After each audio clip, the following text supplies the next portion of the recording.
댓글에 질문 주셨던 내용 중 전처리에 관한 내용을 묶어봤습니다. 그동안 다수의 분들이 샌딩, 에칭, 퓨어 아세톤, 본더 또는 프라이머를 쓰는데도 유지력이 나오지 않아 고민이셨더라고요. 이 모든 걸 전처리의 정석이라고 했는데도 말이죠. 근데 제가 갑자기 이건 전처리라고 하니 많이 혼란스러우셨을 거예요. 실제 전처리란 손톱 표면을 거칠게 하며 틈을 만들고 유수분 제거를 완벽하게 하는 것이 아니라 젤이 잘 안착하도록 고르게 평탄화해주는 작업이라고 알고 계시면 됩니다. 그리고 이어서 실제로 질문 주셨던 내용을 묶어서 따로 나눠봤는데요. 먼저 가장 궁금하셨을 전처리란, 앞에 제가 말씀드렸다시피 전처리는 손톱에 흠집을 내는 게 아닌 평탄화 작업을 해주는 것입니다.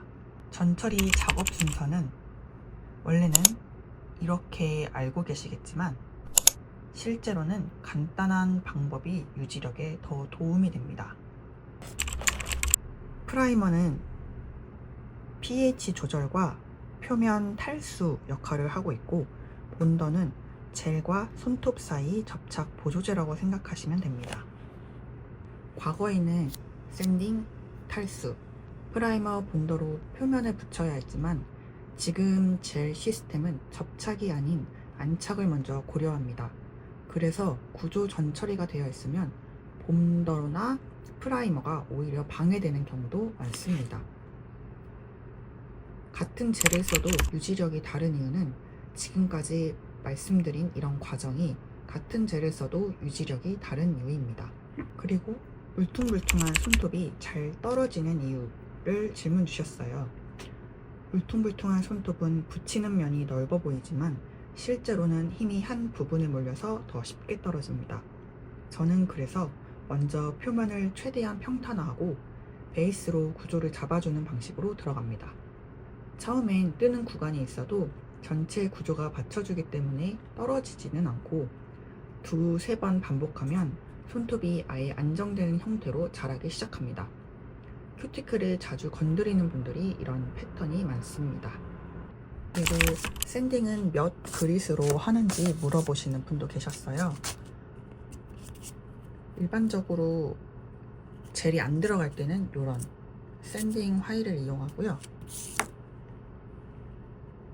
평소 때는 이렇게 비트를 이용해서 사용합니다.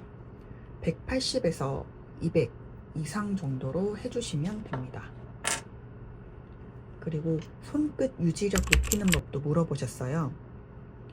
이렇게 샌딩 후에 샌딩 화일로 단면이 둥그러지게끔 처리해주고 있습니다.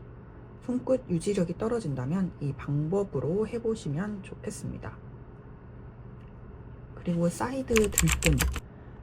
사이드 들뜸은 먼저 확인하실 게 있어요.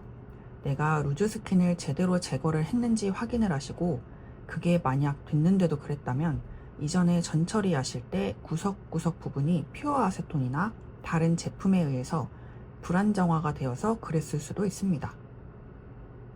그리고 큐티클 가까이 하는데 자글자글한 경우가 있다고 하셨어요.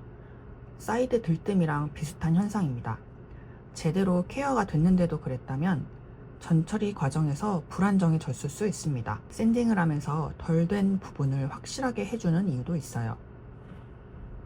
그 다음은 수분, 퓨어 아세톤, 물티슈, 습식 케어 묶음인데요. 생활습관, 손 씻기, 용제 관련을 묶어봤습니다. 퓨어 아세톤으로 해도 똑 떨어지는 이유와 퓨어 아세톤이 유수분을 없애나, 이 두 개를 묶어서 말씀드릴게요. 퓨어 아세톤으로 표면을 닦으면 유수분이 없어지는 것처럼 느껴지지만 실제로는 손톱의 수분이 순간적으로 급격히 증발하면서 표면이 과하게 건조된 상태가 됩니다.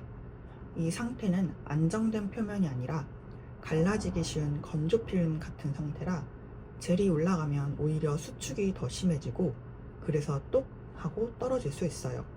중요한 건 유수분 제거가 아니라 안정된 구조 위에 젤이 안착하는 거예요. 그 다음은 그럼 손님이 손을 씻고 오면 안 되나? 물티슈나 스팀 타올이 문제가 되나? 샌딩하고 물티슈로 닦지 않아도 되나? 그리고 같은 질문이 똑 하고 떨어지는 이유. 이번에는 이 네 가지를 묶어서 말씀드릴게요. 이렇게 아세톤이던 티슈가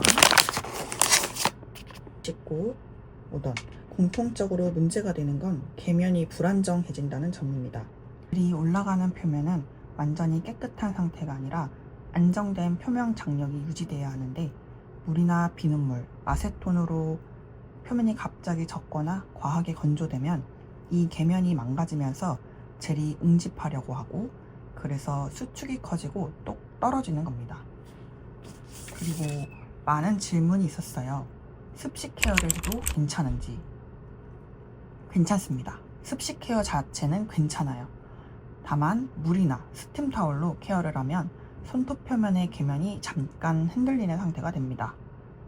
이 상태로 바로 젤을 올리면 수축이 커질 수 있기 때문에 케어 후엔 물티슈나 건조한 패드로 표면을 꼼꼼하게 닦아주고 베이스 전엔 한번 샌딩해서 표면을 다시 안정시킨 뒤 털어주는 게 안정됩니다. 핵심은 습식 케어를 했느냐 보다 그 뒤에 표면을 얼마나 안정된 상태로 되돌렸느냐입니다. 그리고 앞에 물어보셨던 손끝 관련 유지력 높이는 방법이랑 이 사이드 들뜸 유지력에 대해서 조금 더 팁을 드리자면, 첫 번째, 손끝 사용감이 많으신 분들은 이게 손톱 끝이라고 봤을 때 이제 샌딩을 하면서 여기를 둥글게 해주시는 거잖아요. 이게 손톱이고요. 만약에 베이스를 하고 미경화를 닦고 여기를 한 번 더 샌딩 해주세요. 그리고 컬러 바른 다음에 클리어 젤 하고 한 번 더 미경화 닦고 샌딩 해주세요.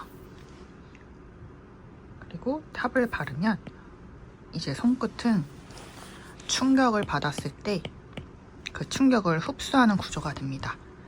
그래서 첫 번째로는 손끝 사용, 타자 많이 치시거나 이렇게 자꾸 부딪히시는 분들은 이렇게 해주시면 조금 더 도움이 되시고요. 두 번째로 이제 손톱 사이드가 자꾸 뜨시는 분들, 특히 겨울철에는 여기가 더 단단하게 많이 올라오는데요. 이때 베이스를 살짝 띄어서 발라보세요. 많이는 아니고 영상처럼 아주 살짝만 띄워주시면 겨울철 여기 각질 많으신 분들도 조금 더 유지력 좋게 관리하실 수 있습니다. 그럼 여태까지 많은 질문들을 묶어서 이렇게 정리해봤는데요. 다음에도 다른 영상으로 돌아오겠습니다. 감사합니다.